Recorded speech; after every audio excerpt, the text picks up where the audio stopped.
Jaya Radha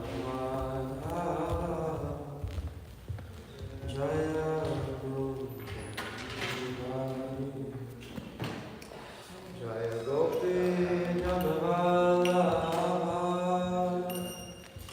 Jaya Giridharini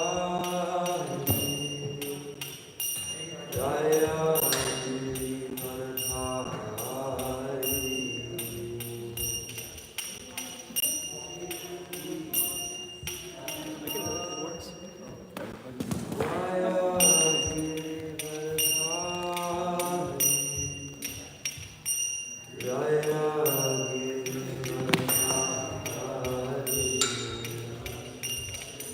Jaya Gopi Janavallabha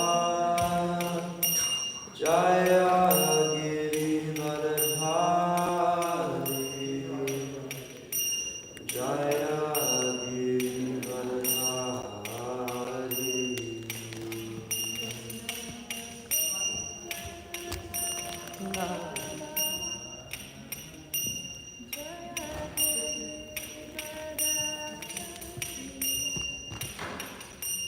Jaya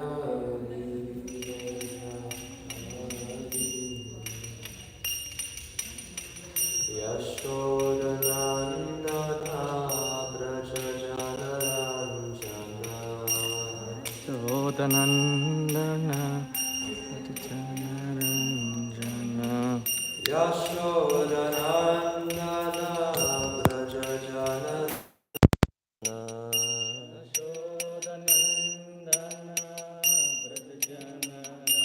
Yamunatira Vanachari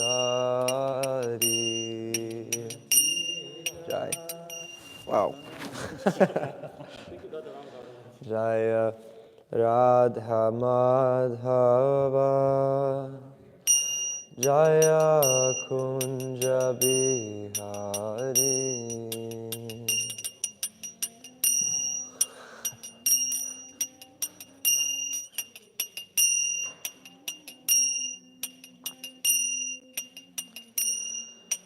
Jaya Radha Madhava Kunja Bihari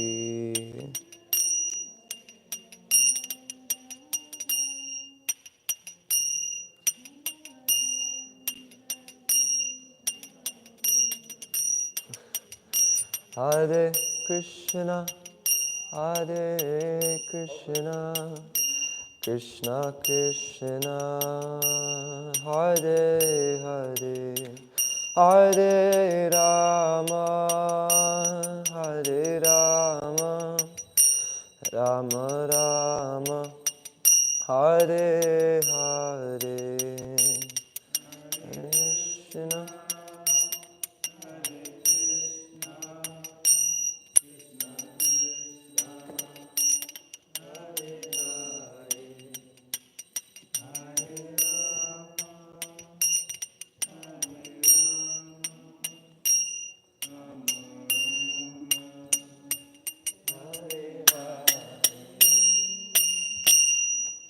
Jayam Vishnupad Paramahamsa Parivajagacharya Shtotara Shata Shri Srimad.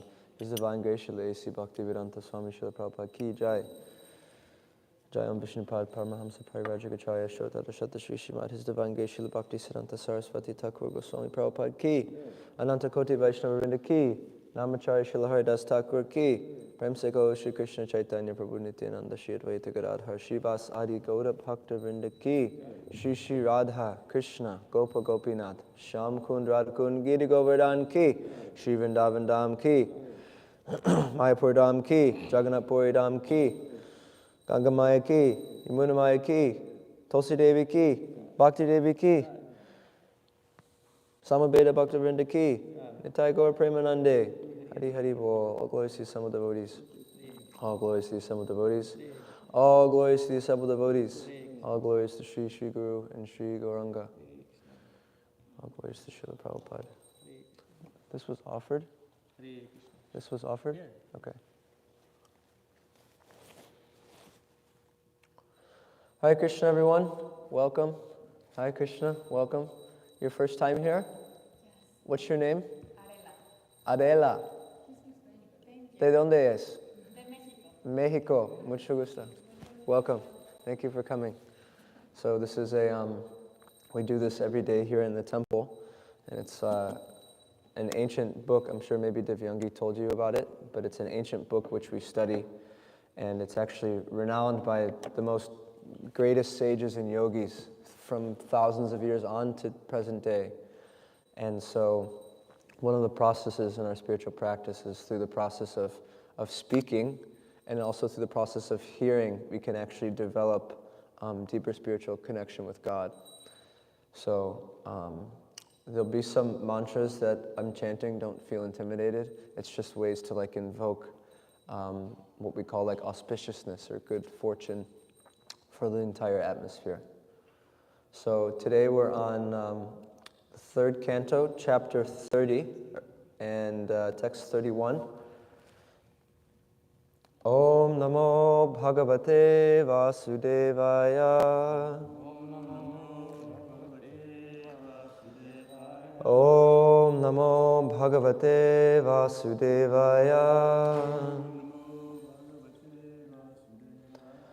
Om Namo Bhagavate Vasudevaya. Narayanam Namaskritya Naram Chaiva Narottamam Devim Sarasvatim Vyasam Tato Jayamudirayat Nashtaprayeshva Bhadreshu Nityam Bhagavata Sevaya Bhagavati Uttama Shloke Bhaktir Bhavati Naishtiki Svinvata Swakata Krishna Punya Shravana Kirtana Virantasto Hyabadrani Virunoti Suhitsatam. So this is the verse we have today. You're welcome. It's like I'll chant the verse and then everyone else will respond so they can also try to learn. So you're welcome to join in if you'd like.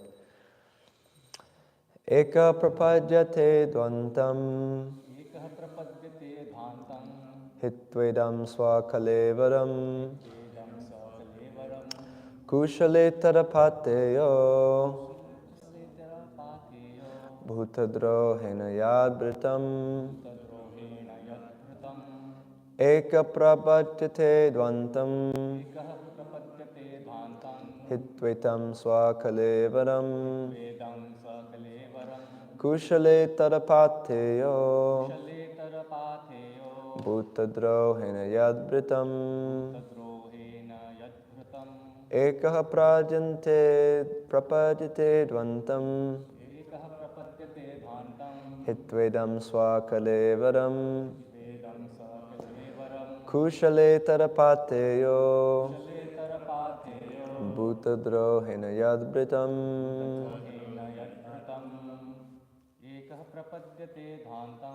Eka prapadyate dvantam Hitvedam swakalevaram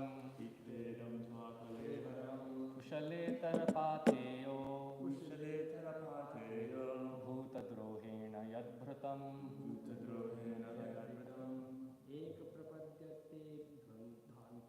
Ekah prapadyate dhantam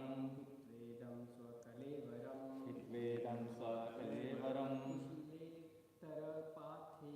Kushale tarapateyo Bhutadrohena yadbhrutam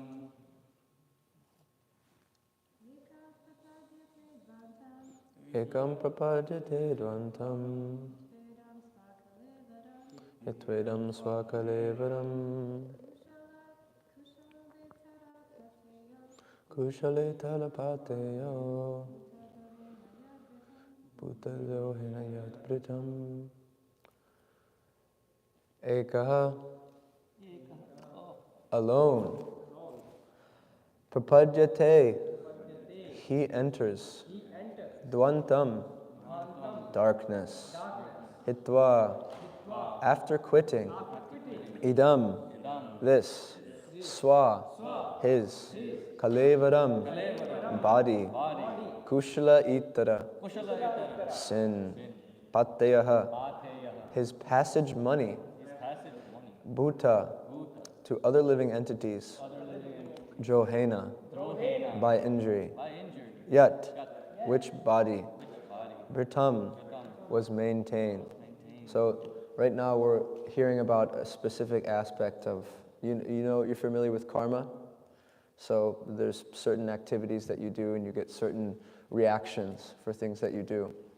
And so an avatar of God named Lord Kapiladev actually incarnated and instructed the science called Sankhya Yoga, which is an aspect of understanding Bhakti Yoga. And so here he'll be discussing actually what one does if he's doing these wrong actions. And there's actually different dimensions in which one actually has to experience the reactions of their karma. And it's not meant to be like a heavy fear thing, but it's meant to show us that we can, in this material world, we suffer the reactions of our actions. And the purpose of Bhakti Yoga is to go beyond these things and actually purify our actions by serving Krishna. So, translation. He goes alone to the darkest regions of hell after quitting the present body, and the money he acquired by envying other living entities is the passage money with which he leaves this world. Purport. When a man earns money by unfair means and maintains his family and himself with that money is enjoyed by many members of the family, or by envying another's life, but he alone goes to hell. A person who enjoys life by earning money or by envying another's life, and who enjoys with family and friends, will have to enjoy alone the resultant sinful reactions accrued from such violent and illicit life. For example, if a man secures some money by killing someone, and with that money he maintains his family, those who enjoy the black money earned by him are also partially responsible and are also sent to hell. But he who is the leader is especially punished. The result of material enjoyment is that one takes with him the sinful reaction only, and not the money. The money he earned is left in this world, and he takes only the reaction. In this world also, if a person acquires some money by murdering someone, the family is not hanged, although its members are sinfully contaminated. But the man who commits the murder and maintains his family himself is hanged as a murderer. The direct offender is more responsible for sinful activities than the indirect enjoyer. The great learned scholar Chanakya Pandit says, therefore, that whatever one has in his possession had better be spent for the cause of Sat, or the Supreme Personality of Godhead, because one cannot take his possessions with him. They remain here, and they will be lost. Either we leave the money or the money leaves us, but we will be separated. The best use of money, as long as it is within our own possession, is to spend it to acquire Krishna consciousness. Srila Prabhupada ki jai.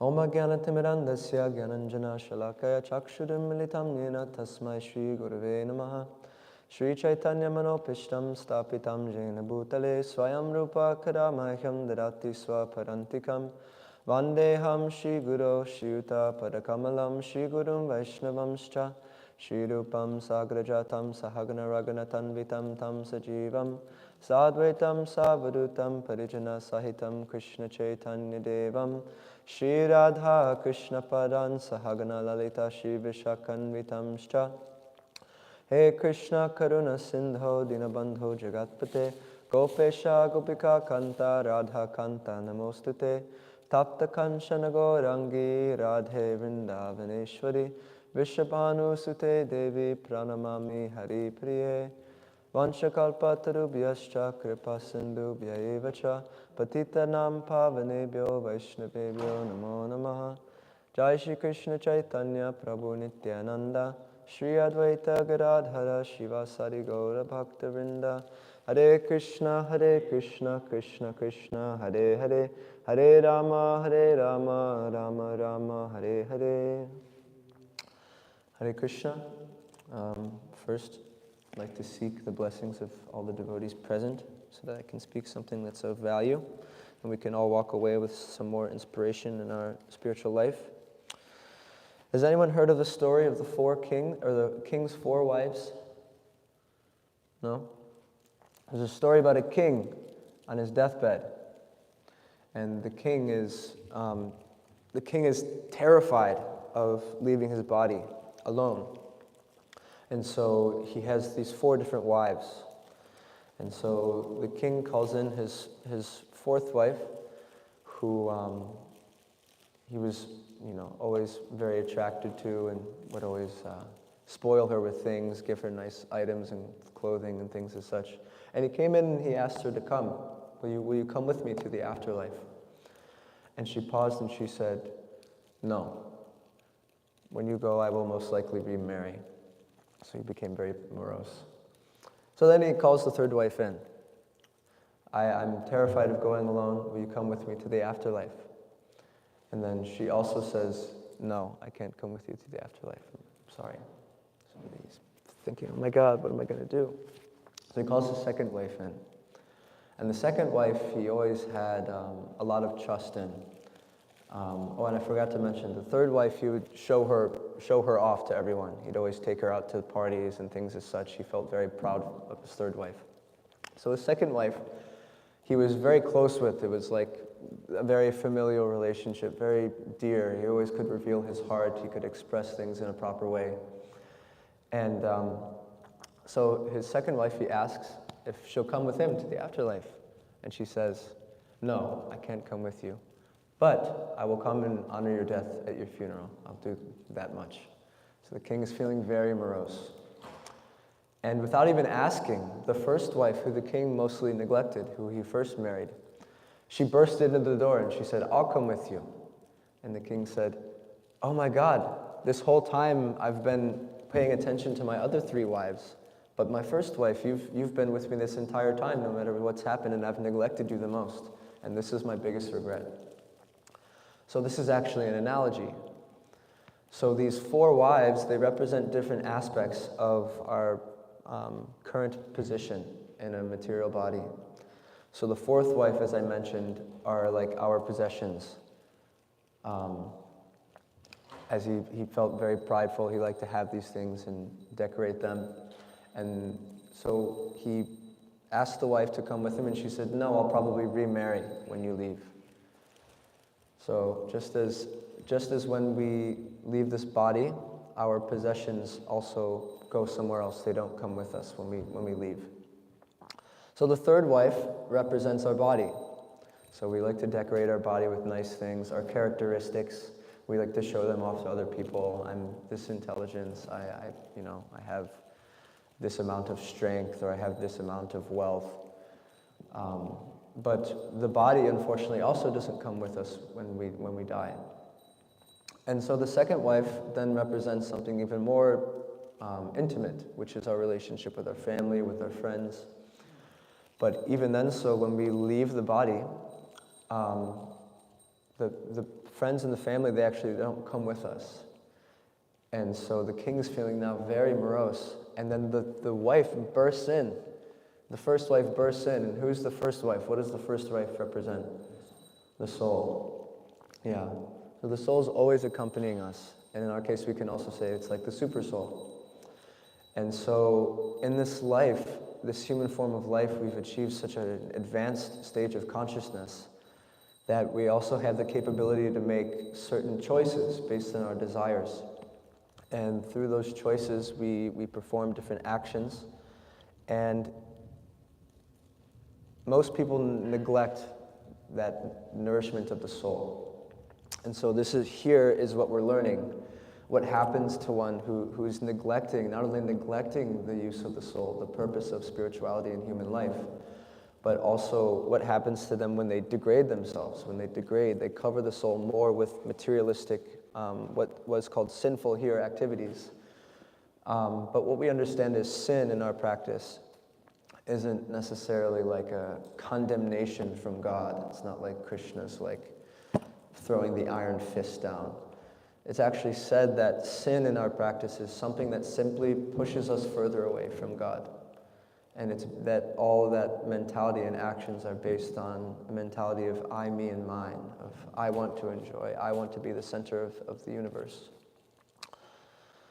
So as we're hearing here, this chapter in specific, sometimes people are like, well, why are you talking about these things? Someone who's in this case, performing a lot of what's called sinful activities to maintain money in order to maintain his family.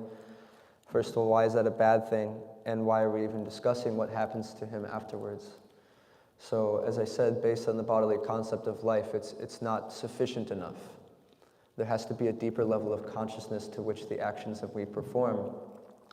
And if we don't do that, then it leads to things like this. So this whole chapter first starts talking about the power of time and how one doesn't actually recognize the power of time. And due to that power of time, they become confused and they start lamenting due to being ignorant of their natural spiritual position. And thus, strongly rooted attachments start to develop to alleviate that anxiety of the racing clock of time. And so some might ask, like, what actually is time? Does anyone know what time is defined as in the Srimad Bhāgavatam?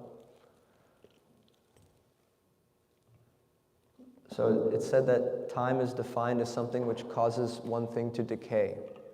That's time. It's the nature of this material world. And so then these strongly rooted attachments actually can end up leading to really dark activities sometimes. And so now we're hearing about someone who's experiencing death, and then what happens to that person due to these bad activities. So sometimes you might be thinking, okay, well, this is kind of uncomfortable to discuss about. What's the point of even having these topics within this book that's supposed to talk about devotion to Krishna? But it's actually said that all aspects of the Srimad Bhāgavatam, since we treat our scripture as non-different from Krishna. So it's a way that we can actually interact with God on a platform of hearing. And so we can think about these aspects one way to show, hey, we have to atone for these actions in this material body.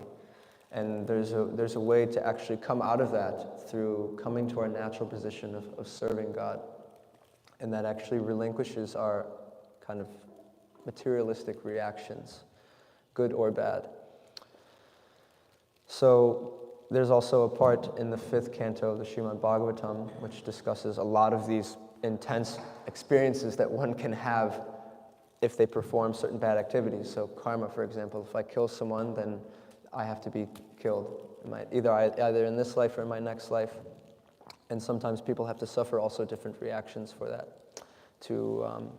It's in a sense like when the mother chastises her son, So in one way, we can be motivated by the fact that it leads into the 6th canto, which discusses the powers of chanting. And simply by the powers of chanting the names of God, then one actually becomes purified from these reactions, which is amazing to think about. It's said in different ages, there's different forms of meditation that are known as best to purify and enlighten the soul, which is within the human body. And in this age, chanting is known as what's called the Yuga Dharma, the best process to purify ourselves and cleanse and attain a pure loving consciousness. So I also thought that since the Srimad Bhāgavatam is compared to like a person, like the book in itself is also compared to like a form of a person, every aspect of the person is meant to lead to the face of the person. So let's say I see Phil's ring on his finger, and I think it's very pretty, but immediately we see something on someone, whether Prabhu's wearing a nice chadar, a scarf, and then I look at his face. So everything that we're seeing, we eventually look back to the face of the person, and we see, wow, this is a very beautiful person. And so we can see and try and utilize that consciousness when reading the Srimad Bhāgavatam to try and look back at the face, which is known as, it's the 10th part of the Srimad Bhāgavatam. We actually have a book called the Krishna book outside, and it's a story format of the entire stories of Krishna when he was here. It's very, very beautiful. If you want it, you can get it when we're done here. But there's a story that reminds me of this, and this example of pure bhakti. We can meditate. We're hearing about like these different types of hellish sufferings and different karmas you're getting and like experiencing due to some type of bad actions. And so we're saying, oh my God, I don't want that. None of us want that. So there's actually a great story about Krishna with some of his devotees. And Krishna, of course, is the Supreme Personality of Godhead. but he's pretending to be sick. And he's saying, I have this terrible sickness, I have a terrible headache. And all of his devotees in this kingdom that Krishna was residing in at the time came to him and they said, what's wrong? What can we do? They brought in doctors, they brought in, different types of physicians to check him. And he said, no, none of this medicine is going to help me. And he says, God is saying this. God is saying, I just want the dust from the feet of my devotees. If you just take the dust of the feet of my devotees and you put them on my head, then I'll be relieved of everything. So he's looking around and everyone's in the room and everyone's looking at each other like silent. Who's going to do it? Because this is God, They're seeing Krishna as with an awe and reverence mood. And they're like, if I take something from my feet and I put it on the head of God, then I'm going to experience hellish reactions for that. I'm going to have to go to a hellish realm and experience some sort of karma for that. So everyone's becoming fearful of this, and he's approaching different people and asking different people, and he has his great devotee Narada Muni ask different devotees to do so, and they keep declining. So Krishna says, okay, now you go to Vrindavan. And so Vrindavan is a place where the devotees of Krishna, the devotees of God, their love is so powerful for God that they don't actually see him as God. Like, for example, let's say you have a friend who's a really renowned celebrity, and everyone else sees that friend as a celebrity, as a big star, but these devotees, you're seeing your friend as your best friend. You're not really looking at like the star mentality, these types of things.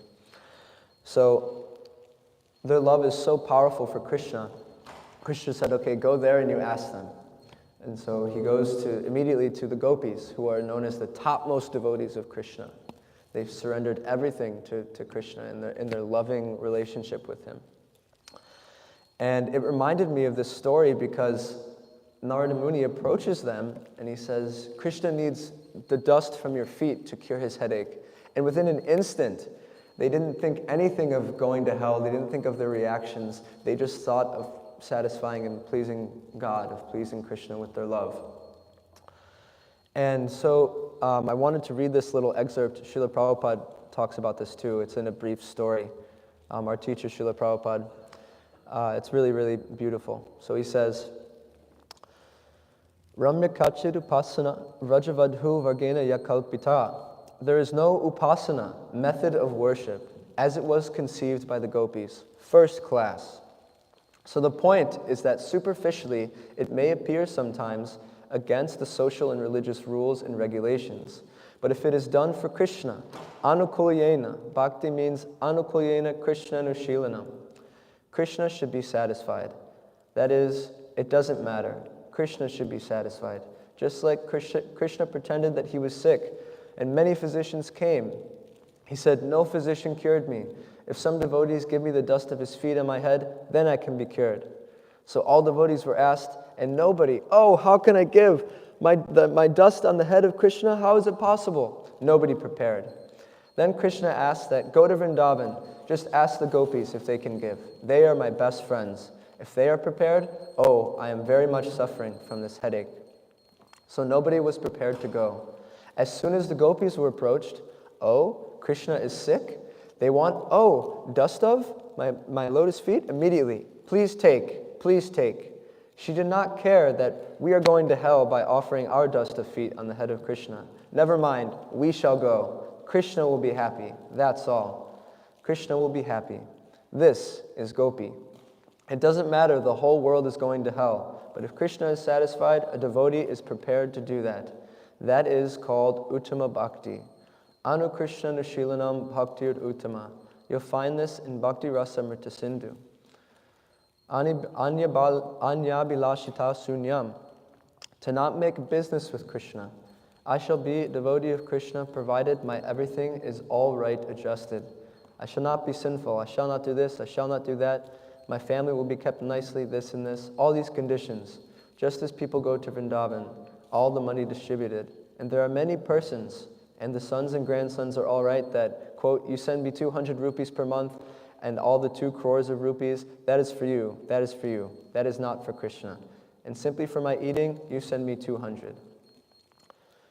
So this point that Prabhupada is making is that this pure love for Krishna becomes so strong that we don't even end up caring about our own selves.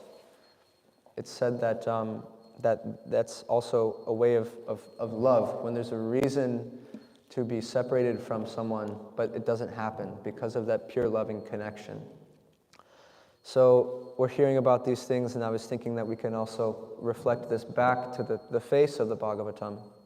If we're looking at the legs of the person, and it leads us to the head, to the face.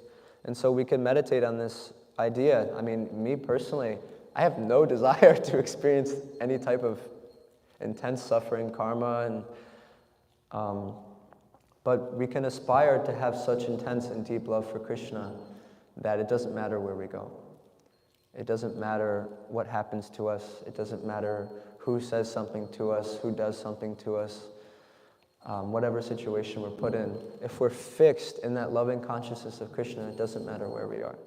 It's actually said that a saintly person is themselves like a place of pilgrimage, because they're carrying that pure love, that spiritual consciousness and Krishna within their heart. And I was thinking of another point to bring up, is that this idea of suffering. And we sometimes think of this idea of suffering as such a bad thing. You know, especially naturally, we're social entities. We have compassion for other people. We see someone suffering, and it's a very gruesome thing to witness sometimes. I think the last class I was giving, I kind of talked about like who has seen someone on their deathbed, or who has seen someone leave their body, and it's a very intense experience. But there's a whole organization behind this aspects of suffering, because in the material world, we're all experiencing different reactions of karma from our past lives. And so there's a book called Jaiva Dharma by one of our teachers. And he talks about this process of suffering and the vision of the spiritualist, what the vision of the spiritualist sees in this process of suffering. And this is what he says. He says, a man attached to sense gratification ultimately attains misery. When this misery increases, then it gives rise to the desire for happiness. This desire leads to discrimination, which brings inquisitiveness.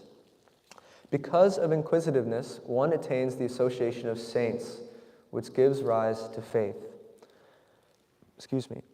By faith, one ascends the path of progression, just as gold is purified by heating it in fire and beating it with a hammer.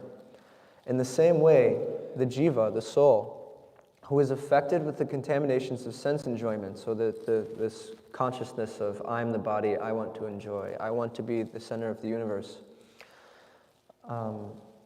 and is contaminated with non-devotion to Krishna, is then purified by hitting him on the anvil of the material world and beating him with the hammer of miseries. The misery of the conditioned soul ultimately brings him pleasure. Thus, misery is an instance of the Lord's mercy. So this is an amazing way to turn the tables here, because we think, why am I suffering? Why am I doing these things? But this is all a basis of our own reactions that we're experiencing. And Krishna is doing this to be like, hey, I want you back with me. I want you to associate with me. Because nowhere will we find a person who cares about us more than Krishna. There's no one who wants to be with us more than Krishna does. But because of our material consciousness, we're pushing ourselves away from that. And so we're creating our own misfortunes. And so he says, therefore, the misery that befalls jivas or souls as part of Krishna's Leela appears auspicious, or has good fortune to the far-sighted, and miserable to the short-sighted. So Srila Bhaktivinoda Thakur is saying here that one who is far-sighted sees their suffering as an opportunity to connect with God, sees their suffering as a way to become purified, to connect with God.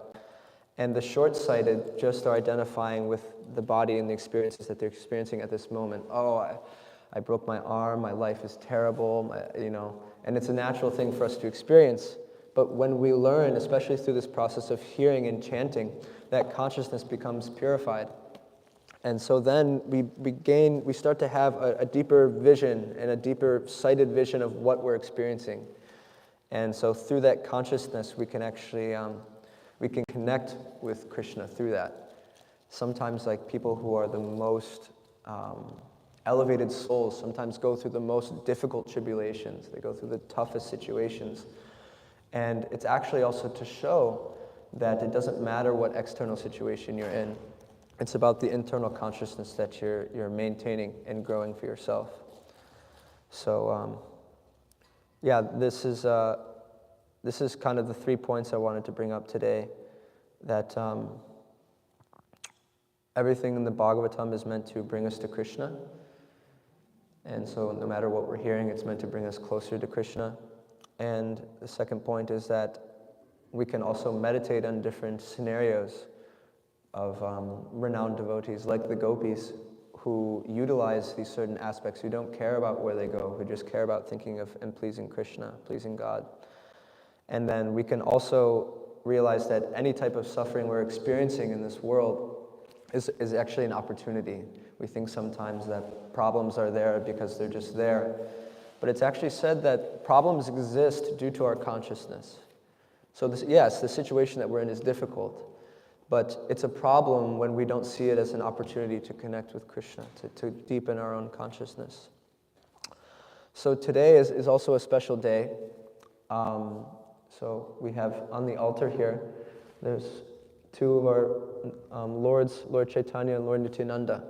And so Lord Chaitanya is an incarnation of Krishna in this age to educate us in the process of chanting purely. And so eternally, the form of God is Radha and Krishna. So Krishna is the Purushottam, the Supreme Personality, the energy, or the energetic, and Srimati Radharani is the energy of God. So they're simultaneously one and different. And so Lord Chaitanya has come as Radha and Krishna in one form. And it's an amazing, amazing story to hear about also an aspect of what's called the Panchatattva. So there's, in one sense, God is one, but God also expands himself in different ways for spiritual distinguishment, for further relishment and enjoyment. And so in this age, they came as the Panchatattva. I'm sure most of you know this verse. Panchatattvatmakam Krishnam Bhakta Rupa Surupakam Bhaktavataram Bhaktakyam Namami Bhakta Shaktikam. I offer my obeisances to Krishna, who appears in 5 features: as a devotee, as the expansion of a devotee, as an incarnation of a devotee, as the pure devotee, and as the devotional energy. And so Srila Bhaktisiddhanta Prabhupada, one of our teachers, also makes a commentary on Sri Gadadhar. So Gadadhar is one aspect of the Panchatattva, who is known as Bhakti Shakti, the energy of devotion. And so he says, Sri Gadadhar Pandit is chief amongst the most intimate devotees of Sri Chaitanya. He is the fountainhead of the entire Shakti Tattva, and is thus present equally in Mahaprabhu's Leelas in Navadvip and in Nilachila. His childhood home was in Navadvip. Later, when he took sannyas, he went to live in Jagannath Puri, in a garden or tota by the seashore. Pure devotees who wish to enter into the Madhurya Ras, or a loving relationship, to Radha and Govinda, take shelter of Gadadhar Pandit and are known as Gauranga Mahaprabhu's intimate devotees. Those devotees who are not so inclined take shelter of Nityananda Prabhu and engage in pure devotional service in his mood. Some of Mahaprabhu's devotees, such as Narahari, were followers of Srila Gadadhar Pandit Goswami. They took refuge in him because they knew to be his dearest associate and thus worthy of their service. Some devotees therefore call Chaitanya the life of Nityananda, while others call him the life of Gadadhar. And so I wanted to just read some pastimes in honor of Srila Gadadhar Pandit's appearance today. And so Srila Gadadhar Pandit is actually non-different from Srimati Radharani, the energy of Krishna. So I'm just going to read from now on. Sri Gaurahari, or Lord Chaitanya, had so much affection for Sri Gadadhar Pandit that he couldn't be without him for a moment. He appeared a year after Lord Chaitanya. Gadai and Nimai were inseparable as childhood playmates. Peaceful, renounced, serious, self-composed, and fond of solitude, Gadadhar proved quite a contrast to his bosom friend Gora, who was fickle, unsteady, and whimsical. In Gangadas Pandit's Toll school, Nimai Pandit, who's another name for Lord Chaitanya when he was a boy, playing his pastimes as a little boy, regularly teased Gadadhar by challenging him with illogical questions. Sri Kavi Karnapur states that in Vraja Leela, Gadadhar Pandit is the daughter of King Vrishabhanu, Srimati Radharani. Gadadhar Pandit served as Lord Gora's chief assistant during his Navadvip Leela. Sri Sri Radhakrishna in Vrindavan appears as Gora Gadadhar to perform pastimes in Navadvip in the forest groves besides the Ganges. Gadadhar Pandit, quote, no one can describe the characteristics and ecstatic love of Gadadhar Pandit. Therefore, another name of Sri Chaitanya Mahaprabhu is Gadadhar Prananath, the life and soul of Gadadhar Pandit. One day, while wandering along the banks of the Ganges, Gaura Sundar entered a forest grove and sat in a meditative mood. Soon he became enraptured, remembering his Vrindavan pastimes. To enhance the Lord's mood, Mukunda Datta began singing sweet songs in Purva Rag. Gadadhar made a garland of fragrant forest flowers and lovingly placed it around the Lord's beautiful neck. As Sri Radha used to dress Damodar in Vrindavan, Damodar is another name for Krishna. Similarly, Gadadhar would adorn the radiant form of Lord Gauranga. He would also decorate Lord Chaitanya's bed and bedroom with sweet-smelling flowers. Every day he would make sandal paste to rub on Sri Chaitanya's transcendental body. Gaur Gadadhar sat on the root of a tree, serving as a raised dice. Sri Nityananda Prabhu sat on Lord Chaitanya's right. Srivas Pandit decorated them with flowers. Sri Advaita Charya offered artik. Narahari waved a chamara. Does this sound familiar? You know what this is from? Gaur Arti. Shuklambar offered chandan, and Murari Gupta sang the Lord's glories. Vijay, Mukunda, Purushottama, Madhava, and Vasudev Ghosh sang a variety of songs in different ragas. In this way, Sri Chaitanya Mahaprabhu performed his Nadia Leela. Gadadhar Pandit also took the renounced order of life and went to Jagannath Puri, which is a sacred place in India, to be with Lord Chaitanya. Accepting Kshetra Sannyas, a renunciant who never leaves that holy place, he served the deity of Tota Gopinath with full love and devotion. So there's a story about this deity when Lord Chaitanya and Gadadhar were present here. And Gadadhar is associating with Lord Chaitanya on the beach one day. And Lord Chaitanya tells him to dig in this beach. And so Gadadhar digs in the beach, and he finds this deity of Gopinath. And Lord Chaitanya instructs him to worship this deity as non-different from me. And so he starts worshiping this deity of Tota Gopinath. And there's an amazing story about this deity, just due to the power of someone's devotion, of someone's bhakti. Although Gadadhar Pandit was barely 48 when the Lord departed, he quickly became old because of his intense anguish he felt in separation from his beloved Lord Chaitanya. He couldn't stretch his arms to offer a garland to his deity. Understanding his servant's difficulty, Sri Tota Gopinath, the deity which he was worshipping, the next day sat down. The deity sat down in that form to facilitate Gadadhar's loving service. To this day, Sri Tota Gopinath is the only sitting deity of Krishna. So Tota Gopinath came, and then the deity was all of a sudden sitting down. And that feeling, that love that binds, because we also worship the deity as non-different from Krishna. Krishna can be worshipped anywhere. So it's also said that he had, I found this out today, I didn't know this, but this is supposedly, there's a deity that he wore around his neck, and it's still being worshipped, called Sri Mayo Krishna. And so there's Krishna and then Lalita and Vishaka, who are accompaniments of Gadadhar's form as Srimati Radharani. And so there's one more thing I wanted to read, and then we can open the floor up to questions or comments. Let's see if I can find it here. Okay, so here's a nice pastime when Gadadhar Pandit is receiving initiation from a guru. So these are, obviously, it's Srimati Radharani, who's the energy of God, but they're coming in the forms of devotees to show us and kind of pave the way for us how to develop deeper spiritual consciousness. And so one day, he was brought by a friend of his to visit someone named Pundarik Vidyanidhi. And so this Pundarik Vidyanidhi was very wealthy, very renowned person, and was sitting down, and Gadadhar Pandit is there. And seeing this person, who's supposed to be some spiritually amazing figure, and this person is like, has all these materialistic things, there's gold, he's chewing all these like pan, and he has all these wonderful like different gold pans and plates. So he's thinking, why are you bringing me to this person? This person isn't spiritual. This person is not a Vaishnava. And so then he was told to say a verse about Krishna out loud. And he talked about a verse that talks about the mercy of Krishna's love for his devotees, and even those who are envious and evil against him.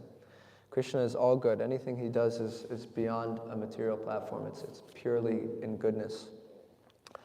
And so when he spoke this verse, this person whose name was Pundarik Vidyanidhi, who seemed so materialistic, immediately went in this ecstatic spiritual fit and started meditating and crying about the mercy of Krishna and in separation of Krishna, and started, his external consciousness totally disappeared. And so Gadadhar Pandit is then thinking, oh my God, I've created such an offense. I've judged this person based on their external forms. But this person in their heart is totally pure. And so he accepted Pundarik Vidyanidhi as his guru. And that was the way he thought. He said, the only way for me to atone for this offense that I've created is to accept him as my guru. And so he approached Pundarik Vidyanidhi and, please become my spiritual master. I'm so sorry I've committed these offenses. And so we can learn through this pastime that it's not an external thing. Spirituality isn't an external form. It's based on the internal consciousness which we have. So it doesn't matter, how much gold someone has or how much wealth someone has. It matter. The real wealth is the wealth of consciousness, the wealth of love that we have for Krishna. And so a funny thing about this is, in all these pastimes of Lord Chaitanya coming here, different residents of the spiritual world come in different forms of devotees. And so it's said that Pundarik Vidyanidhi is known as King Vrishabhanu. So Vrishabhanu is actually, in the spiritual world, he's the father of Srimati Radharani. So Gadadhar Pandit is Srimati Radharani, and Pundarik Vidyanidhi is Srimati Radharani's father. And in this pastime, she accepts him as her guru, which I always think is really sweet and beautiful. But today we can meditate and we can pray to Sri Gadadhar to bless us, to enter into what Lord Chaitanya wants to give us, which is Krishna Prema, pure love for Krishna, to develop a deep desire to serve the devotees, to develop an attachment for chanting the holy names, and our devotional service to Lord Chaitanya, which is going out and chanting and helping other people chant. So that's about all I have to give today. Thank you for being kind enough to sit through my class. I hope it was okay. But if there's any questions or comments, we can open the floor now. If you have questions about anything or anyone wants to make a correction or comment, please feel free.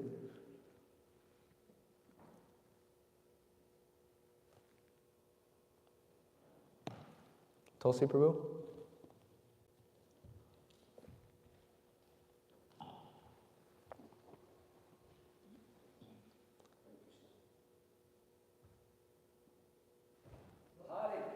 Hare Krishna. Thank you very much. So, you were speaking about one of the topics in the class was like the suffering. Mm. And I was thinking that, okay, generally we start our spiritual life with the idea that we want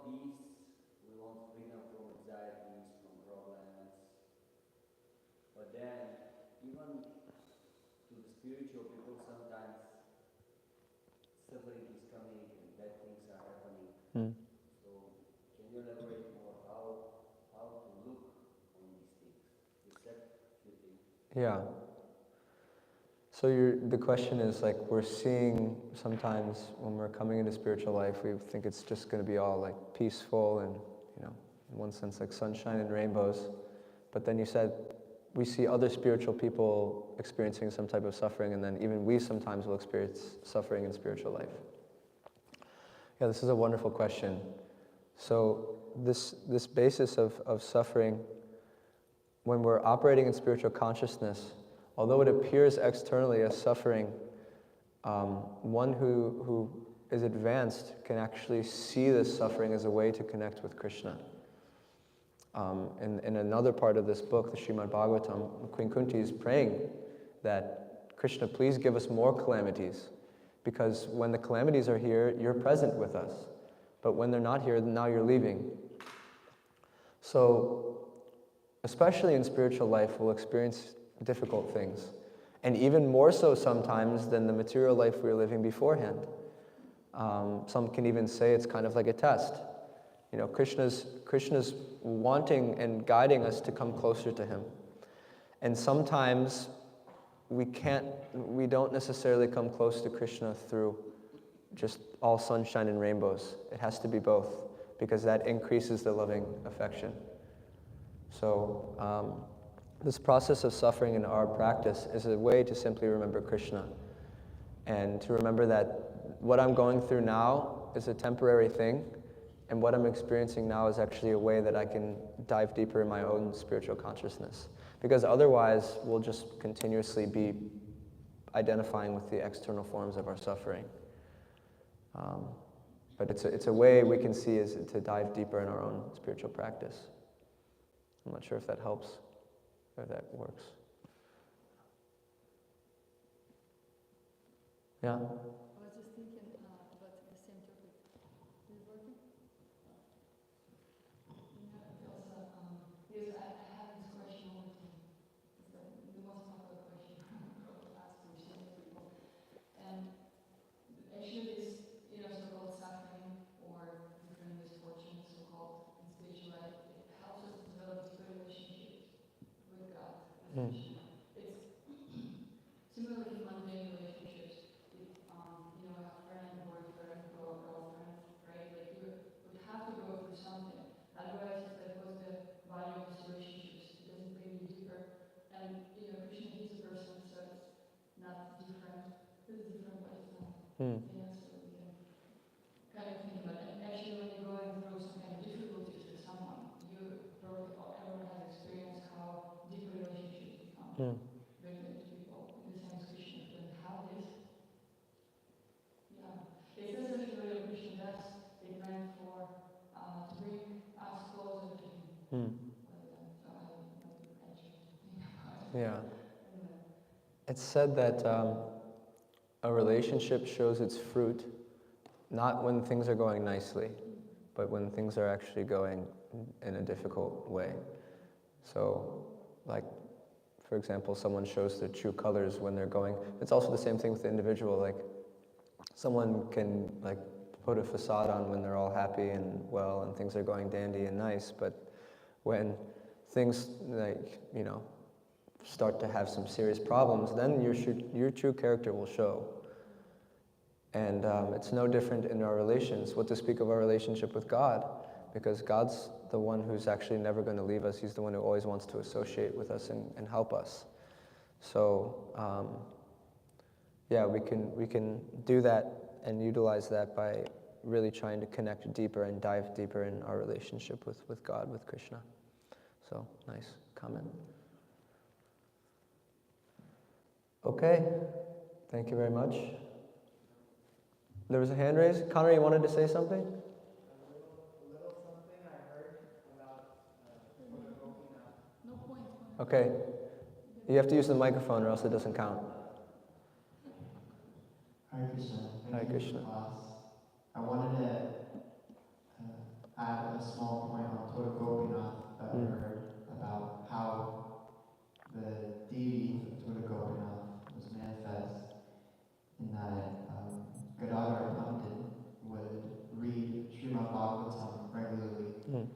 garden, and Lord Chaitanya would go and hear from Gadadhar.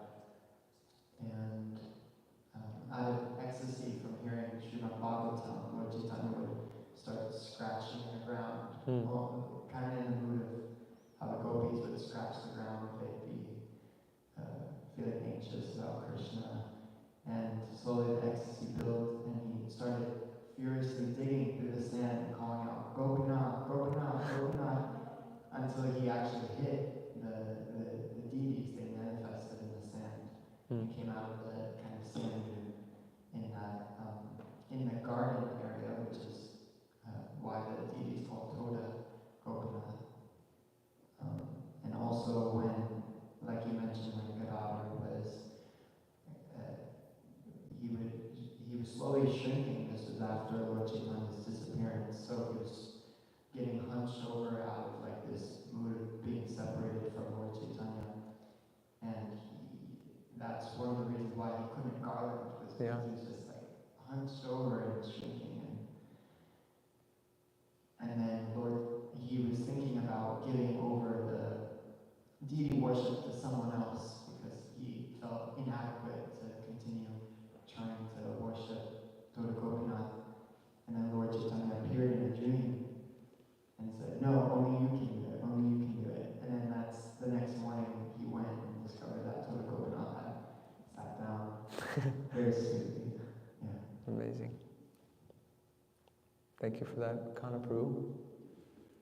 Okay, it's time for the next part, which is what everyone likes to have, which is Krishna Prasad, spiritual food. Grantaraj Srimad Bhāgavatam ki jai, Srila Prabhupada ki jai, Samaveda Bhaktivinoda ki jai, Nitai Gaur Premanande Hari Hari Bol. Jai.